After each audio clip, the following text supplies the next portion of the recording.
Di balik tragedi meninggalnya NS, 12, dengan luka bakar mengerikan, tersimpan kisah diskriminasi yang menyayat hati. Sang ayah, Anwar Satibi, 38, membeberkan dinamika rumah tangga yang timpang, di mana anak kandungnya selalu menjadi pihak yang dikorbankan demi membela anak angkat sang istri. Anwar mengungkapkan bahwa bibit kekerasan ini sudah terlihat sejak lama, dipicu oleh ketidakmampuan sang istri bersikap adil terhadap anak kandung dan 2 anak angkat yang tinggal bersama mereka.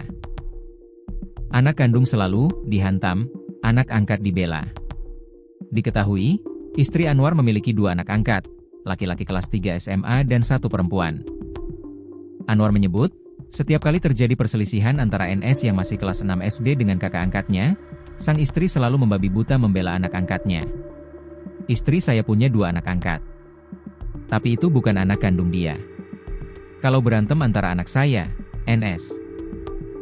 Dengan anak itu, yang dihantam selalu anak saya, ujar Anwar dengan nada pedih, Sabtu, 21 Februari 2026. Laporan polisi setahun lalu, dipicu cekcok dengan anak angkat.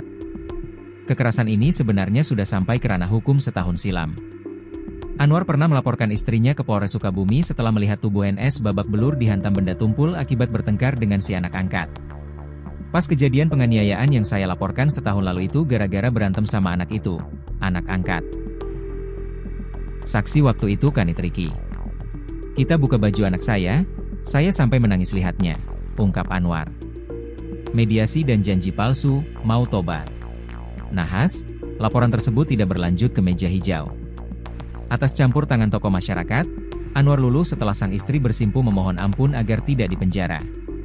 Dia sampai sujud ke saya, minta jangan dilaporkan.